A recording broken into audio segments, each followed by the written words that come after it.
Good morning and hello. I'm Rachel McCullough with the United States Environmental Protection Agency. I want to thank you for taking time out of your busy lives to be here with us today. And thank you for your patience as we get our technology worked out this morning. All microphones have been muted, so there is no need to look for that button. Today, we're going to use the chat button so that you may submit questions during the question and answer sessions, or you may raise your hand using the reactions button and ask your question out loud at that appropriate time. If you are having any trouble accessing the features in Zoom, please reach out using the chat feature. You can find the chat feature on the bottom of your screen. If you are listening on your phone and cannot access the chat function, please press *9 to let us know you have a question. Once we identify you with the last 4 digits of your phone number, press *6 to unmute. If you need Spanish interpretation services, live Spanish interpretation is available. To listen in Spanish, click the interpretation button with the globe icon and then make your language selection. Hoy ofrecemos interpretación en vivo a través de audio Zoom. Haga clic en el botón en forma de globo para acceder a los servicios de interpretación.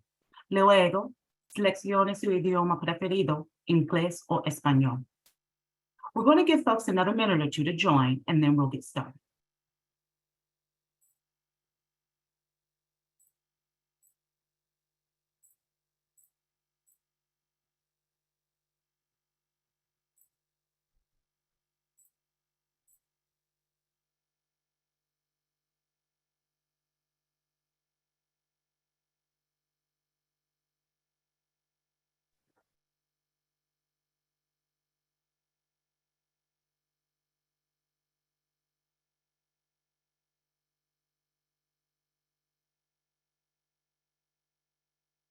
All right.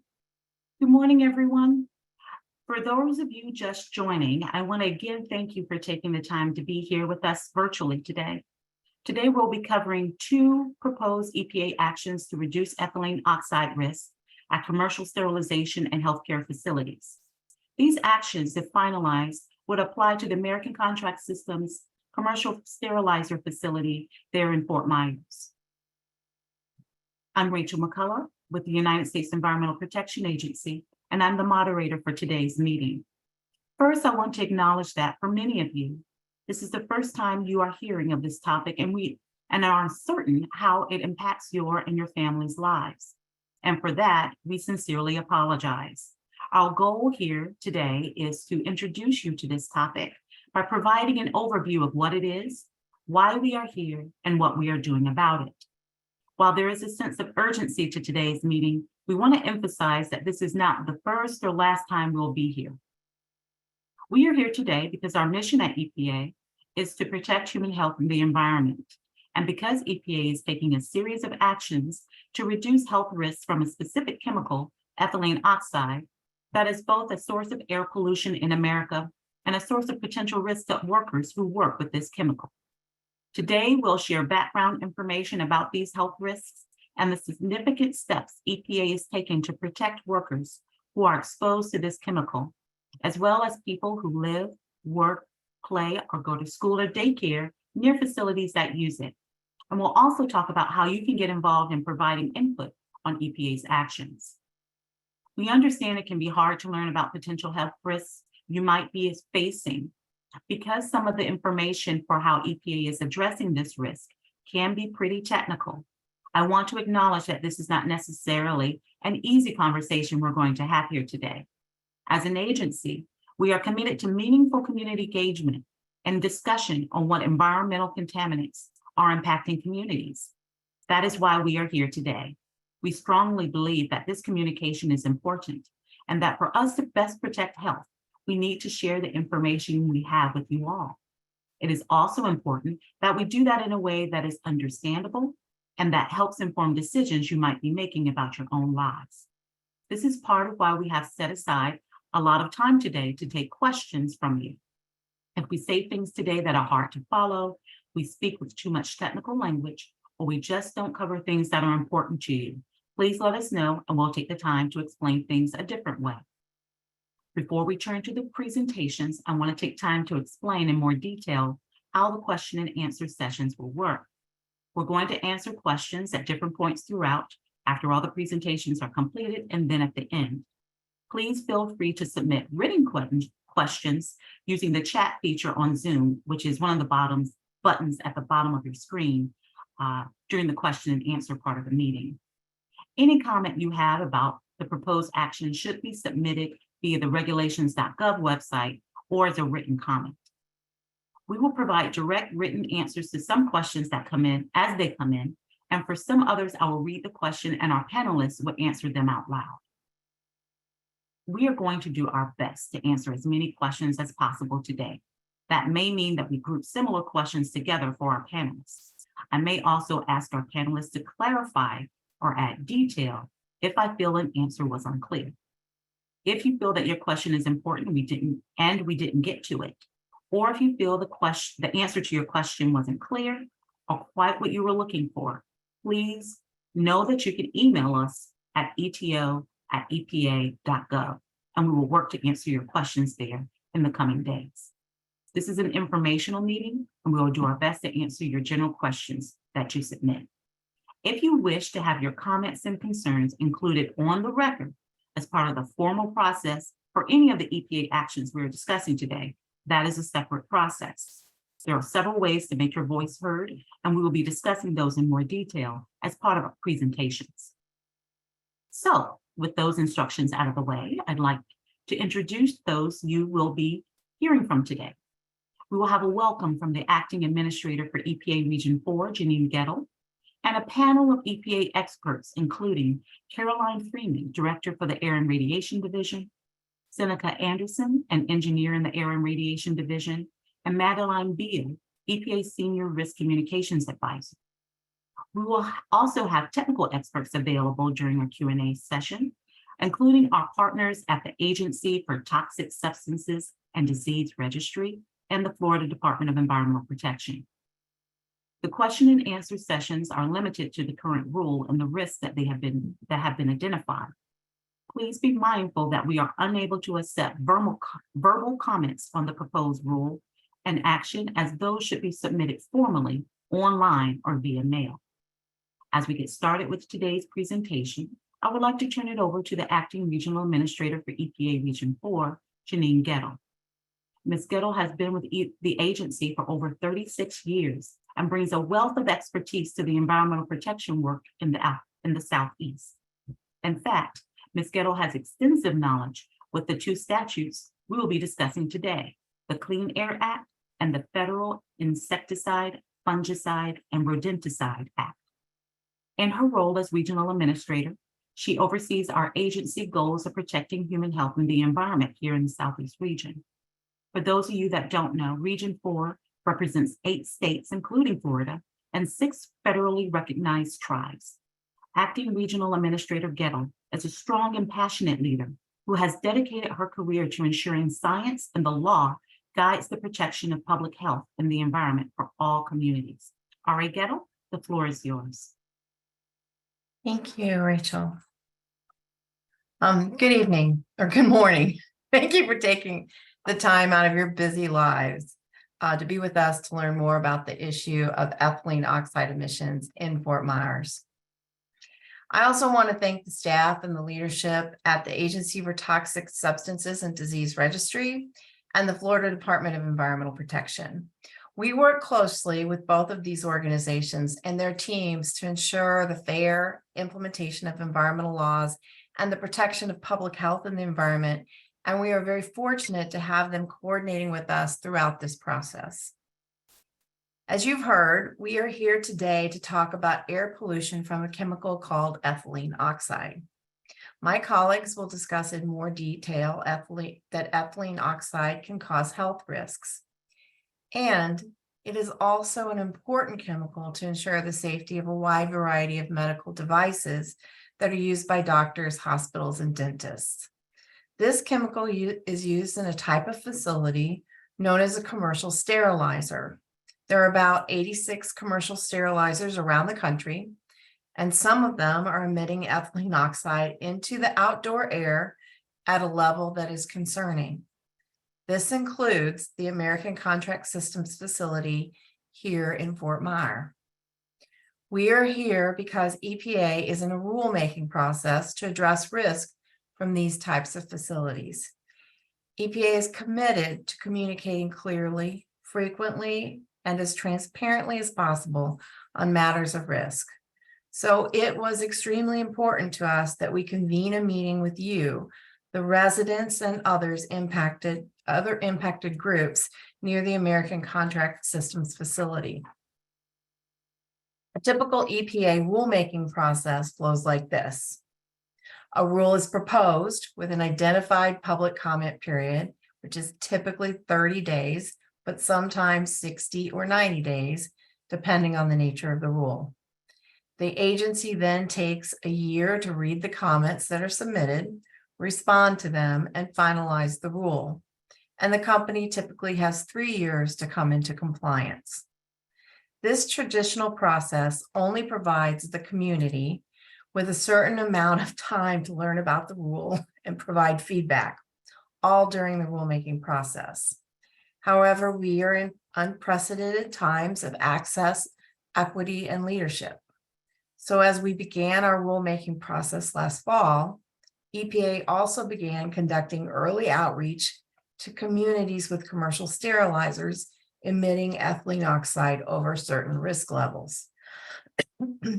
This was a departure from EPA's normal process, which I just described, but a process we felt was important to ensure communities understood the risk and had an opportunity to participate in our rulemaking. When we started this early outreach process last fall, we were unaware of the risk level posed by the American Contract Systems facility, so we did not initially reach out to your community. However, as will be discussed in detail later, we are now aware of a risk. So even while we are in the midst of EPA's rulemaking process, we wanted to meet with your community. So we are here today to provide you with background information on ethylene oxide and an overview of the proposed actions the agency is taking public comment on at this time. The public comment period for these actions ends on June 27th. The timing is not ideal, but there is still time for your participation in this process.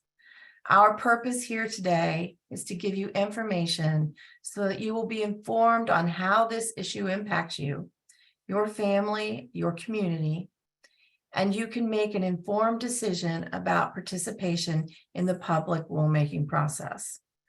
We believe your perspective is valuable to this process.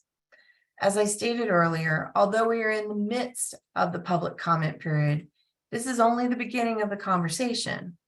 EPA is sharing this information so that you have access to the same information that we have at EPA and can make informed decisions about risks and your health.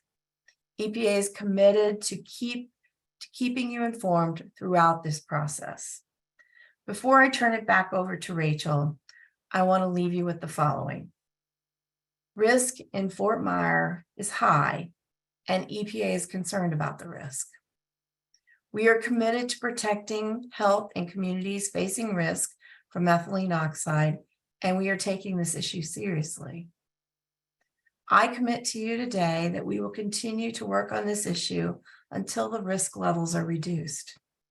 This includes using tools we have available to us at EPA, such as regulations and on-the-ground partnerships with states, communities, facilities, and anyone who can work with us to help reduce the risk.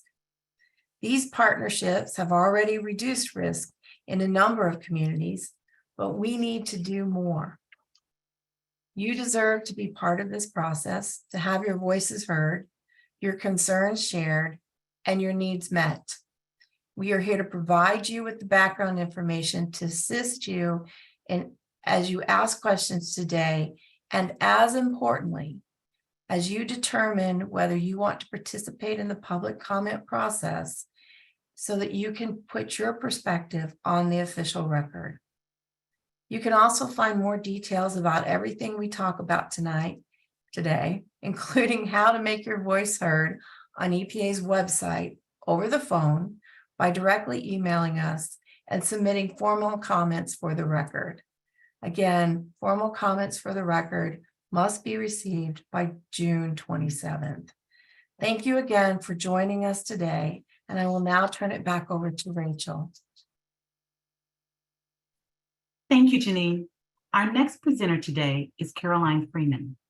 Caroline is the EPA Region 4 Air and Radiation Division Director, where she oversees a team of technical experts working on air issues in Region 4. Caroline works closely with local, tribal, and state governments, like the Florida Department of Environmental Protection, industry, and others to achieve and maintain clean indoor and outdoor air, including reduction of exposures and risks associated with criteria and hazardous air pollutants, like the EtO risk from the commercial sterilizer in your community. Caroline, I'll now turn it over to you. Hear you. All right. Again, thanks everyone for taking time out of your busy lives to be here with us today. At the EPA, it is our mission to protect human health and the environment.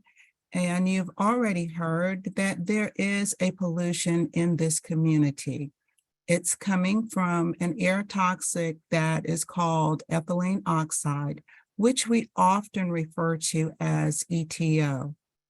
As Acting Regional Administrator Gettle stated, it is unfortunate that we were unaware of the risk in your community when we began early outreach last fall, but we are here today to speak with you about this important information. At this time, I'm going to share information on one, the long-term health risk posed by the inhalation of uncontrolled ethylene oxide emissions from the American Contract Systems Facility, which is located at 11,600 Ademlo Lane in Fort Myers. Two, the recently proposed EPA actions designed to reduce risk. And three, to encourage each of you to comment on these proposed actions. Next slide, please. Let's review briefly what we know about ethylene oxide. Occasionally, people call this chemical ethylene oxide as well as EO. So you will see EtO, EO, or ethylene oxide, but it's all talking about the same exact chemical. You usually can't smell or see ethylene oxide in the amounts we have found in the air near facilities in communities. Next slide. What is ethylene oxide used for? For the most part, ethylene oxide is used for two main purposes. First, in the chemical manufacturing process, ethylene oxide is used as a building block to make antifreeze and some processes, plastic bottles, and other consumer goods. We are not concerned about the risk to you from that type of use in this community. The second is the use of ethylene oxide in the commercial sterilization industry at facilities like American Contract Systems, which is located here in Fort Myers. At American Contract Systems, ethylene oxide is used to sterilize medical equipment and supplies for the dental and medical industries. Specifically, ACS assembles and sterilizes customized surgical kits for local area hospitals, medical facilities, and veterinary clinics. For this conversation, the ethylene oxide of concern is coming out of American Contract Systems facility as air pollution only. We have no indication that EtO is being discharged into the water or onto the ground in any way that would cause risk. We have learned that ethylene oxide is more toxic than we previously thought, and that it can cause cancer when people are exposed over long periods of time. Specifically, ethylene oxide can cause breast cancer and cancers of the blood and lymphatic system. By long periods, we mean when people who live near these facilities breathe ethylene oxide every single day for 24 hours a day from birth until age 70.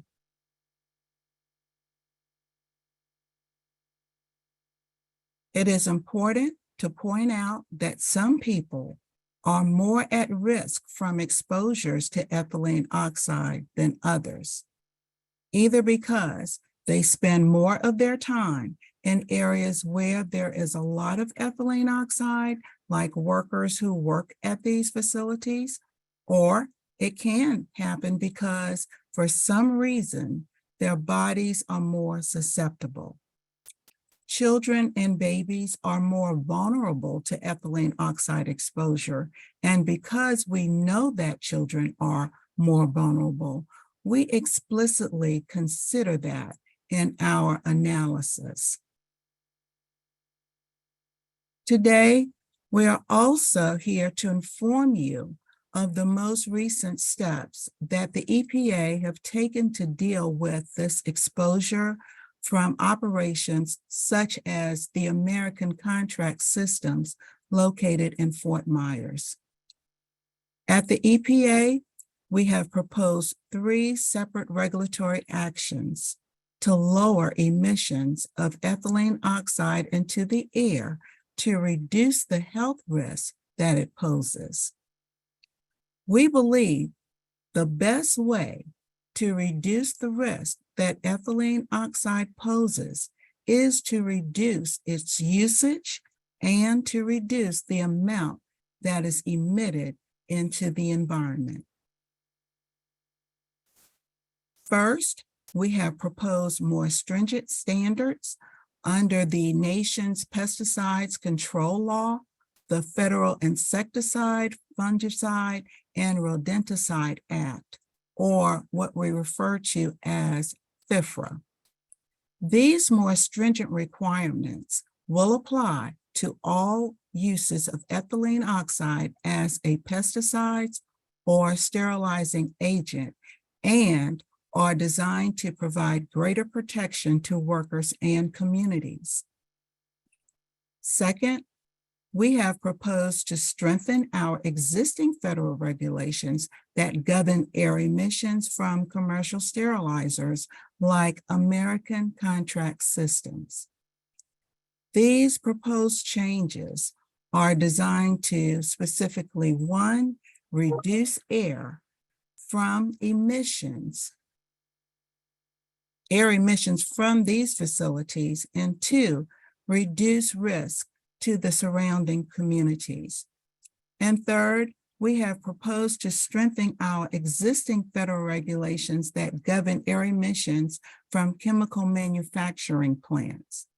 We won't focus on this proposed action today because there are no chemical manufacturers who use ethylene oxide in the Fort Myers area.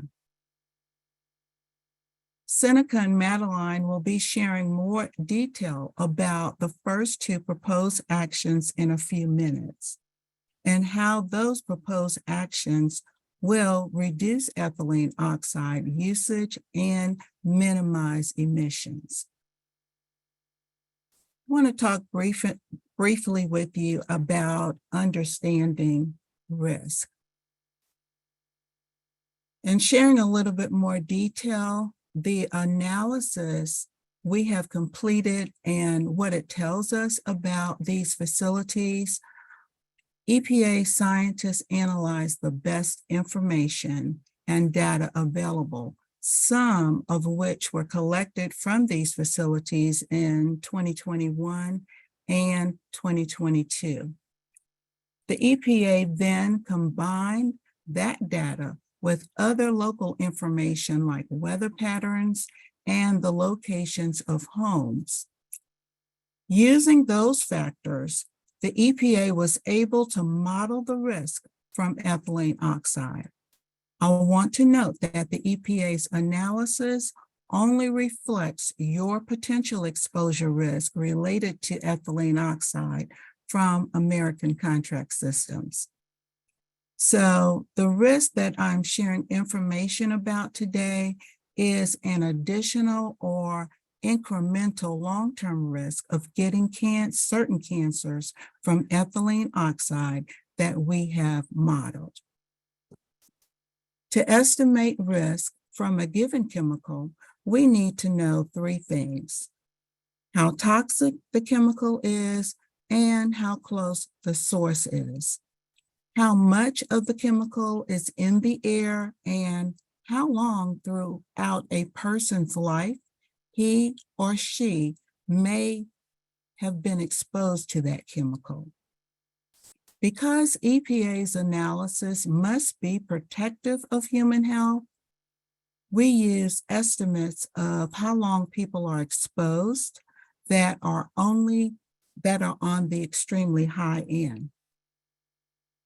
For exposure to EtO, we are talking about people who live nearby American contract systems. Additionally, for community exposure, we assume that people spend all of their time in the area where the risk exists. Specifically, we assume exposure of 24 hours a day, 7 days a week from birth to age 70, breathing in ethylene oxide in the area where there is risk. Those might not be realistic assumptions because almost everyone leaves their home at some point. But these assumptions do ensure that we are being protective of the public health for everyone, even in the most extreme situation. For worker exposure, we assume exposure 8 hours a day, 240 days a year for a period of 35 years.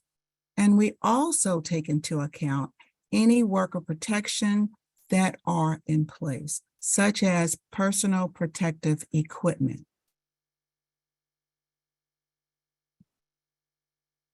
The gradient map displayed on this slide is used to show the ethylene oxide risk from American contract systems.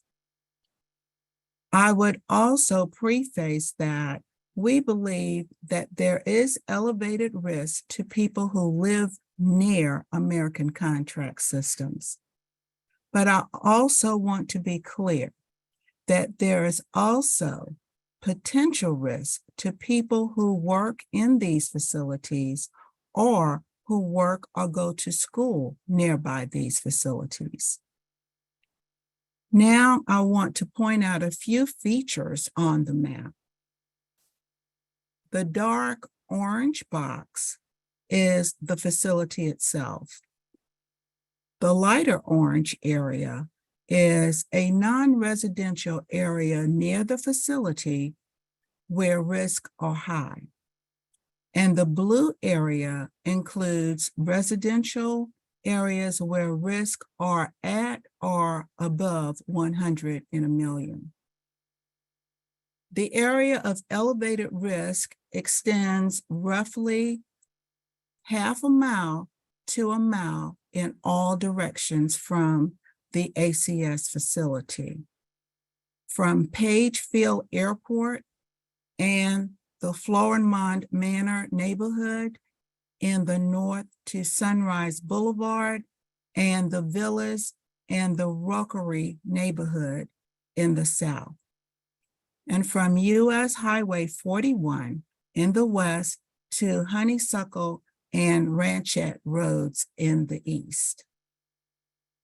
In the blue areas, the darker shading reflects higher risk and lighter shading lower risk.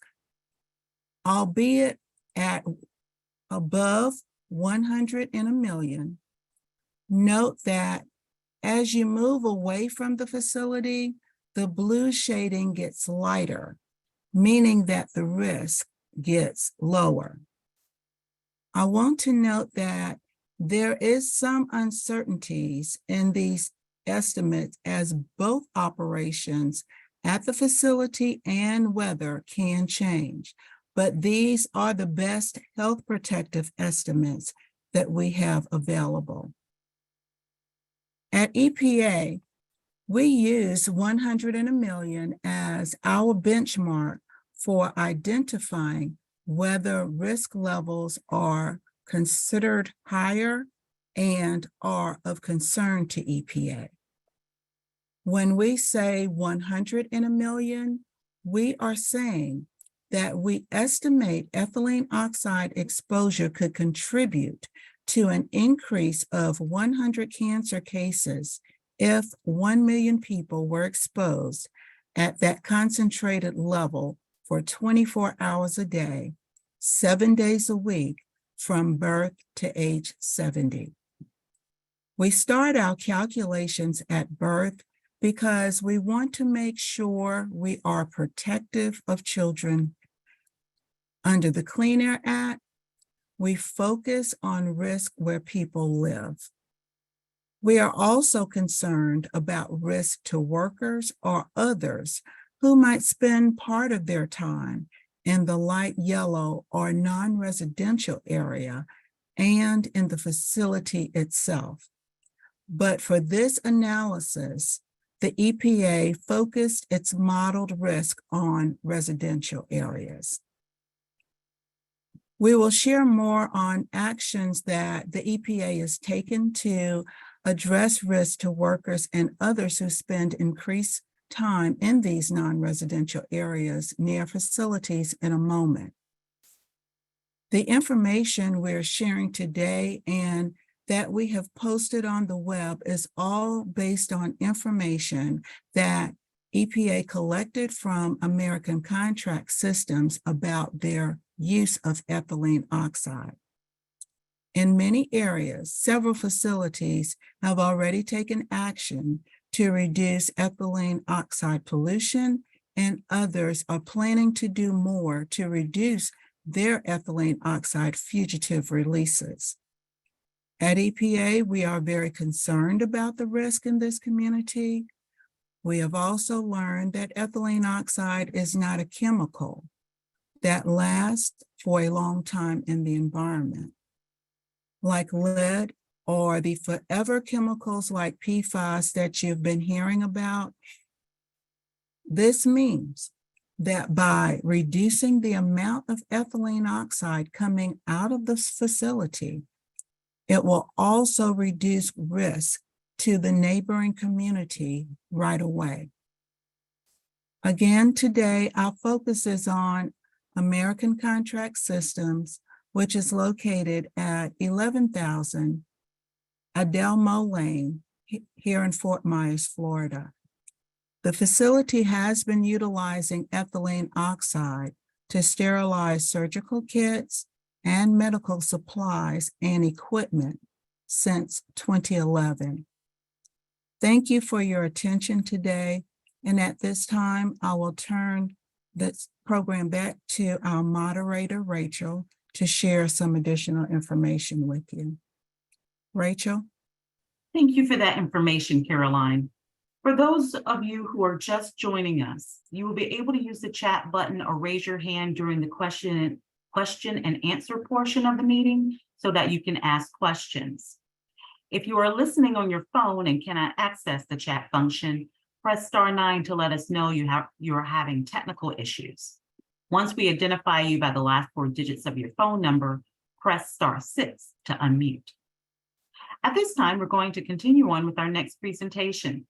I'll now turn things over to Seneca Anderson, who will be providing information on the proposed rule for the commercial sterilizers who use ethylene oxide. Seneca? Thank you, Rachel. I'm going to start and see if the camera will work today for me.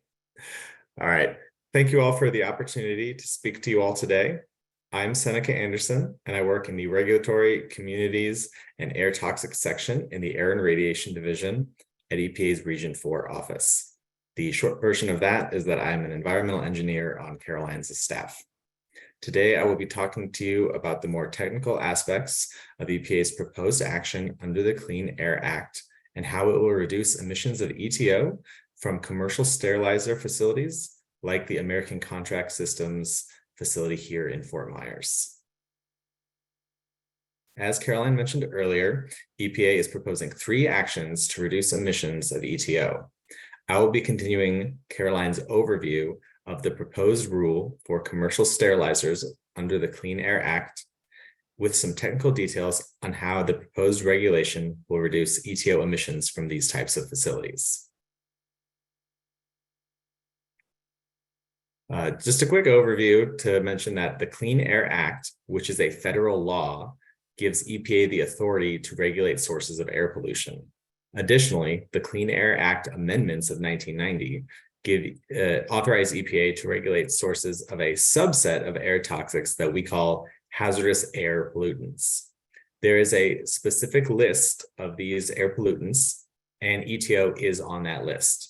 So EPA is using its authority under the Clean Air Act to further reduce emissions from commercial sterilizers. And on that, I could mention that the first regulations were put into place in 1992. So there have been regulations for ethylene oxide from commercial sterilizers since then. However, as I will talk about a little bit more, EPA has a process of continuously revising and strengthening its regulations. All right, but before that, I want to provide a little more national context. There are currently 86 of these commercial sterilizers operating in the country. You can see where they are located on the map here. The blue dots show the locations of the 25 sterilizers where we anticipate risk to be the highest for people who live nearby. American Contract Systems in Fort Myers is one of those 25 facilities with the highest level of risk. We are focusing the conversation tonight on this facility because we believe there is a higher risk to people who live nearby. But there is also potential risk to people who work in these facilities or who work or go to school nearby. We considered all 86 of these sterilizers when we developed solutions to reduce emissions in our proposed regulation. Now, where this pollution is coming from within the facility is important so that we can understand how solutions can be put into place to reduce the emissions of EtO. There are 2 types of ways that EtO can leave a facility. The first is that after EtO is used to sterilize objects, it is sucked into a control system. These systems actually clean EtO out of the air and capture or break it down so that the EtO released is a much smaller amount. This type of emissions is called controlled emissions. At this time, American Contract Systems in Fort Myers does not have controls on their processes at this facility. The second type of emissions is from EtO that doesn't get sucked into a control system. It is EtO that escapes through other places, such as leaks and gaps, or even windows and doors. This escaping EtO is sometimes called fugitive emissions because it is EtO that is not captured by any control equipment. Unfortunately, fugitive emissions are not covered under the current regulation because when that regulation was written in the 90s, the importance of fugitive emissions was not well understood. At American Contract Systems, we estimate that 97.5% of the EtO emissions are in the form of uncontrolled stack emissions, and 2.5% of the emissions are in the form of fugitive emissions. In fact, because there are no control systems in place at this facility at this time, all the ethylene oxide used at ACS is emitted to the air in some form. Now, we understand that they are in the process of installing some controls, but at this time, this is the situation. The best solution to reduce the EtO risk from this facility is to reduce its emissions entering the environment. Our proposed regulation under the Clean Air Act will require greater control of the stack emissions that are passing through the control equipment. But more importantly, it will also require capture and elimination of fugitive emissions that are not currently being controlled.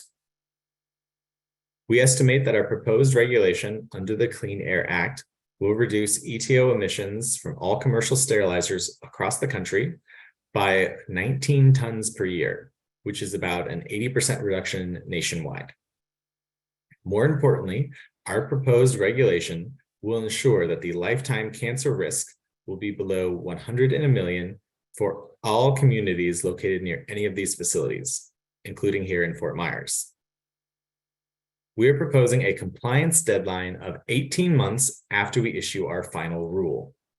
The Clean Air Act allows for a 3-year period, compliance period, and this is usually because many of the facilities in the Clean Air Act are large facilities that require time to design and purchase and install large equipment.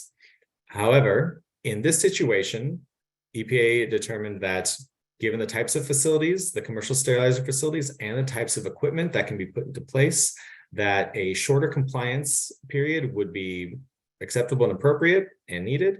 And so they're proposing 18 months, but EPA is requesting comments on the rule as proposed.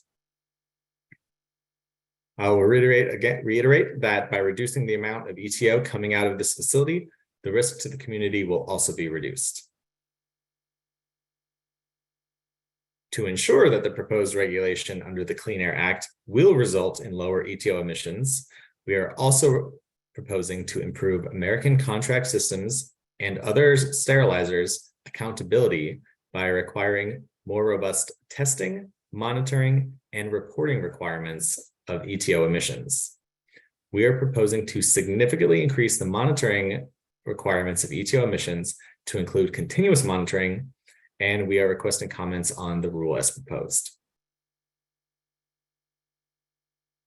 Now, to summarize, our proposed action under the Clean Air Act will significantly reduce EtO emissions from commercial sterilizers like American contract systems through a combination of control equipment for so-called fugitive emissions, tougher standards for stack emissions, and improved accountability through more thorough testing, monitoring, and reporting requirements. Now, you've heard me mention a few times that EPA is requesting comments on the rule as proposed. Specifically, well, you can comment on any portion of the rule, but EPA is specifically requesting comments on 82 topics or aspects of the proposed rule. These topics are identified in the text of the rule with a numbering system. I will talk in a little more depth later on about how to find the rule and look at the text of it. But just to mention right now, the topics that are EPA is requesting comments on can be found with a numbering system that has the letter C followed by a sequential number, such as C-1, C-2, and so on up to C-82. We have an example here on this slide for the proposed emission standards for sterilization chamber vents, shown as SCV here on the slide, which is topic number C8.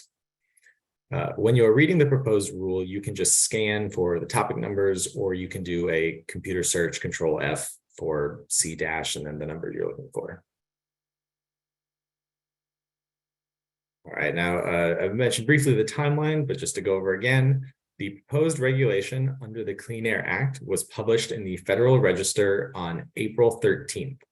The comment period extends to June 27th, and we are conducting webinars and meetings at the national and local level throughout the comment period.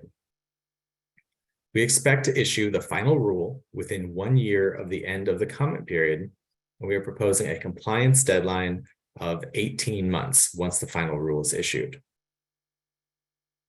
This concludes our presentation on the proposed rule under the Clean Air Act. Now, I'll turn it back to you, Rachel.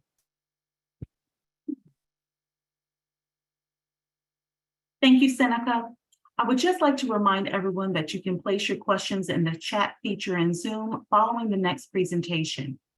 We will also offer another opportunity at the end of the meeting.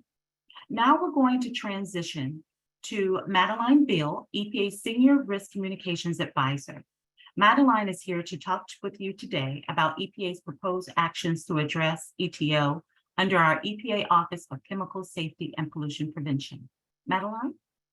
Thank you, Rachel. I'm just recovering from a cold, so I just want to apologize at the outset if my voice is a little rough today. Before I get started on my portion of the presentation, I just want to share that I understand that the presentation today has been heavy. It's heavy both because we've shared a lot of technical information and some governmental process information, and I'm about to share some more. But it's also heavy because of how it feels for us to share and for you all to learn about air pollution and risk in your community. While I can't possibly understand what it would feel like to be in the audience today, I do know what it feels like to worry about the health of my children and my family. And I just want to validate that it's reasonable if you're scared or upset or angry by anything that you're hearing today. Now, to come back to some of the information that my colleagues have discussed, there really are 3 different ways that we at EPA are working to reduce risk from ethylene oxide. So Caroline and Seneca both just talked about what's happening under bullet 1 here, which really is focused on efforts to reduce the amount of EtO that comes out of facilities like ACS here in Fort Myers. But Seneca also talked about some of the stuff that's happening under bullet number 3, which really are sort of partnerships to try to reduce risk in the short term. And that includes some of the work that we are taking with the state to make sure that some of these controls are put into place sooner. But I'm actually going to talk about bullet 2 here on this slide, which is efforts that we're taking to reduce the risk when EtO is used as a pesticide. So next slide, please.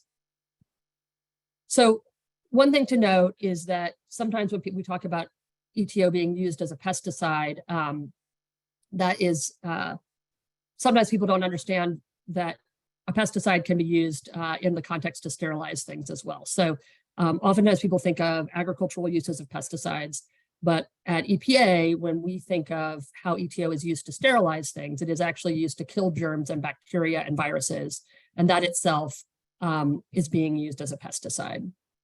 So EPA sets requirements on how pesticides are used, and this is under a different law than the one that Seneca and Caroline were talking about. This law is called the Federal Insecticide, Fungicide, and Rodenticide Act. EPA does this by setting rules for how the pesticide can, quote, be labeled for use. These labels can include lots of different aspects, including how much of a pesticide you can use, in what conditions, and for what purposes, and what specialized protective equipment workers might need to wear when they're safely using that pesticide. And the label can even set rules for safety monitoring. So the process of updating a label happens through what we call a proposed interim decision, or a PID. I will try not to use that acronym too much today, but just if I do, that's what I'm referring to. We are proposing a lot of different actions under this proposed interim decision to reduce risk, both inside and outside facilities, like those where EtO is used to sterilize things.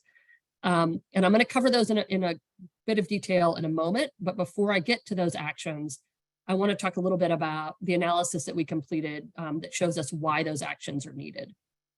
So this slide discusses some of that work. This is a risk analysis that we completed, that would be pre-action, right? So this is the existing risk right now that we see in the country, not risk that we think will be in place once these actions are implemented. So as a part of our development of the proposed interim decision, we completed a risk assessment because we wanted to understand risk to different groups of people when EtO is used as a pesticide. And again, it is used that way at ACS because it is used to sterilize things. And so we worked to understand really some specific details about who exactly might be at risk from this and what that risk looks like. We did that because we wanted to, again, make sure that the solutions that we're proposing will actually reduce the risk that we have seen. What we learned is that risk to workers who use EtO directly over the course of an entire 35-year career is especially high. We also learned that there is risk that this risk is significantly higher when there is more ETO that is used, and where workers spend more of their time in areas where ETO levels are especially high. We learned that there are also potential risks of concern to other workers who work in these facilities, even if they don't directly use ETO. And we also learned that there are potential risks to people who might work or go to school near these facilities as well. I think Caroline sort of talked about the yellow area on the map. But if you work at a office building that's right next door, or if there's a school close by, there is potentially risk associated with those activities as well. These risks, though, are not as high as those that we predict for people who work directly with ETO. But we have proposed a comprehensive set of actions in the proposed interim decision that, when implemented, will reduce risk for both the workers who work directly with ETO, but also for those who don't work directly with it, but who might work or go to school nearby. So the next slide, please. Okay, so because of those risks that I just was telling you about, we are proposing a lot of different actions in the proposed interim decision. I'm not going to cover every single one of them in great detail, but I want to cover some of the really important ones at a high level, so you can understand the types of things that are in the decision, the proposal. So first, I'm going to talk through the measures, the actions that are in the proposed interim decision that will actually reduce risk from ETO exposure.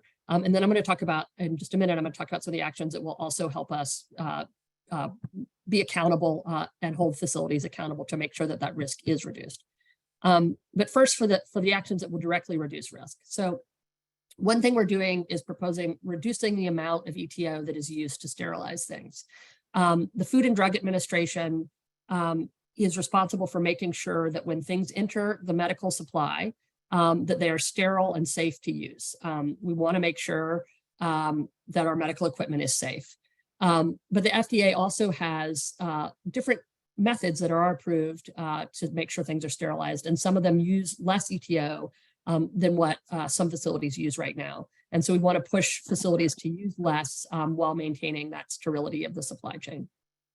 The second bullet here is to really reduce worker exposure. And the goal here is to, again, reduce the amount of time that workers spend in areas where ETO is at these highest levels. And this includes a lot of engineering controls like automation. It can include separating HVAC systems between offices and the sterilization areas, and increasing ventilations and storage areas. There really are a lot of technical and engineering solutions here that can reduce the amount of ETO that workers are exposed to. The third bullet here is increasing the required use of personal protective equipment. So PPE there stands for personal protective equipment. And this is to ensure that workers have PPE, have personal protective equipment if they need it, if they're in high ETO levels. We are also proposing linking this use of personal protective equipment with a real-time monitoring system in these facilities. So if there's an indication that ETO levels are high from that real-time monitoring system, that would lead to required use of PPE.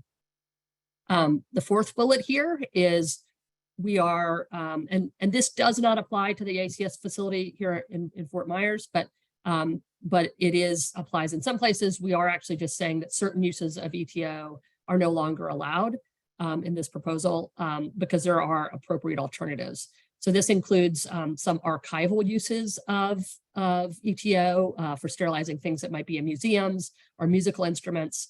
And in some cases, ETO is used in beekeeping, and so it would not be used there anymore. But it is not proposed. It is not in the proposal that it would not be that it would be disallowed for medical supplies. We do see the benefit of maintaining ETO for medical sterilization. The fifth bullet here would be requiring new engineering controls in healthcare facilities that sterilize medical equipment where these controls are not already in place. This one also doesn't apply to ACS, but it is an important point on what's in the proposed interim decision because a lot of small healthcare facilities also have ETO sterilizers, and some of them have less or fewer control systems in place. Okay, so the next slide, please. So we aren't just going to take steps to reduce risk. We also want to make sure that that risk is reduced. And this includes some of what Seneca talked about. Separately, some of that accountability piece was in some of what Seneca talked about in terms of making sure we have better monitoring, source monitoring in place at these facilities. On the pesticides piece of this, we also want to make sure that these actions we're proposing are effective. So the first thing we're doing is proposing to require real-time monitoring in facilities that use EtO. We are proposing using a level of 10 parts per billion for this. That is a level where risk would still be quite high, but it is the lowest level real-time concentration that we can actually use with the best available technology today. This monitoring will be required in places where EtO is directly being used, but also in places, other parts of facilities where EtO is maybe not directly being used, like an administrative office or space. And if monitoring shows that EtO levels get above 10 parts per billion, then all employees working in that area would be required to immediately wear PPE. The second piece of action, or second action that we're proposing that will really help us improve accountability and make sure that these risks do come down is we are proposing including new data collection and reporting requirements for commercial sterilization facilities. This will help us identify and improve some of our protected measures over time and make sure that we're actually getting better. But also it's going to actually help us inform our process and when we might re-review this proposed interim decision again. Under the Federal Insecticide, Fungicide, and Rodenticide Act that governs the pesticides use, we are only required to look at a pesticide registration every 15 years. And we do typically follow that timeline. However, we are very concerned about the risks that we've seen from the use of EtO as a pesticide.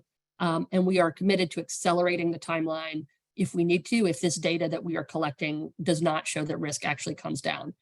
We really want to make sure those risk levels come down and stay down. And we're going to continue to monitor the situation to make sure that happens. So next slide, please. So I want to come back to the timeline. So I've combined both the timeline that Seneca talked about for the Clean Air Act and the proposed interim decision timeline on one slide, because there are things that you could be involved with separately, but actually they do follow the same timeline for the next few steps. So as Seneca mentioned, both the Clean Air Act and the proposed interim decision were published on April 13th. The public comment period for both of these actions is open until June 27th. And then once that public comment closes, it typically takes us at EPA about a year to address all those comments and publish what is either called a final rule or an interim decision. And I want to acknowledge that an interim decision does not sound very final, but it's the equivalent of the final rule for the pesticide action. And that's expected about a year after comment closes. From that point on, there are separate timelines. As Seneca mentioned, we anticipate the Clean Air Act proposal will include 18 months for facilities to comply with what's inside of it. Again, that's not from the final rule yet, though, so that could still change, but that is the proposal, is that 18 months is how much the compliance, the facilities will have to comply. For the pesticide side, for the Federal Insecticide, Fungicide, and Rodenticide Act piece of this, it actually depends on the action that's proposed as to how long there might be to be compliant with that action. So if it's something that's perhaps a little bit easier to implement quickly, like increasing the availability of personal protective equipment, that might be a shorter timeline. If it's something that's harder for facilities to implement, like redesigning HVAC systems or actually building new engineering systems, that might have a longer timeline. But those are all things that can be commented on as a part of the comment process, and that will be proposed once the interim decision is released. Next slide, please. So the final thing that I want to say is just to come back to this slide. So Seneca really talked a lot, and Caroline talked a lot about the orange section on this slide, right? The piece under the Clean Air Act. And I talk mostly about the yellow section on this slide, the piece under the Federal Insecticide and Fungicide and Rodenticide Act. But together, we really are proposing as an agency a comprehensive set of solutions to reduce the risks that we have seen from ethylene oxide exposure. But these actions are not going to be as good as they can be if we don't hear from the community. We really do want you all to comment on and be a part of this process. I know that we're going to walk you through how to do that in a little bit.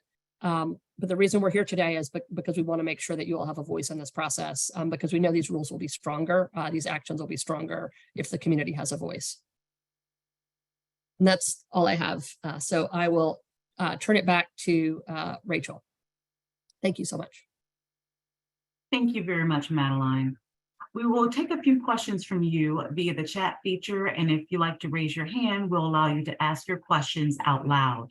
I want to reiterate that if you wish to have your comments and concerns included on the record as part of the formal process for any of the EPA actions we are discussing today, that is a separate process we will discuss shortly. There are several ways to make your voice heard, and at this time, we'll be answering your questions about the information presented here today.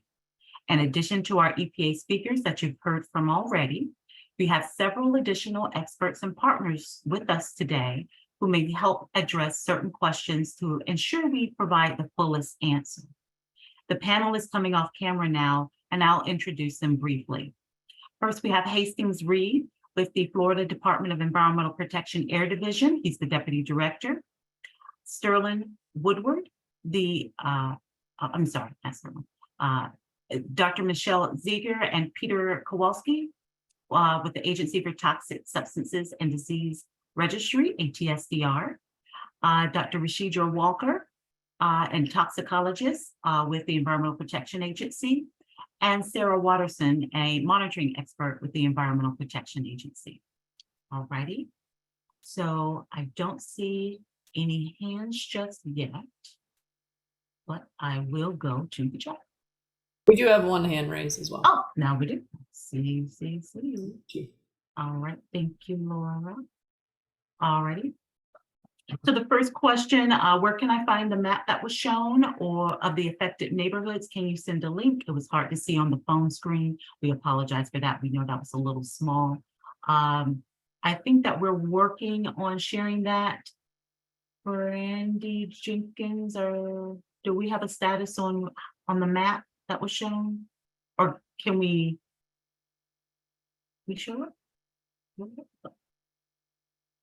Okay, Rachel, I think what we can do with that is right now the map is featured in the fact sheets that were mailed out to residents, and that fact sheet link can be found on our website. And if we continue to update, as we continue to update the website, we will place the map on there as soon as we are able to. All right. Thank you so much.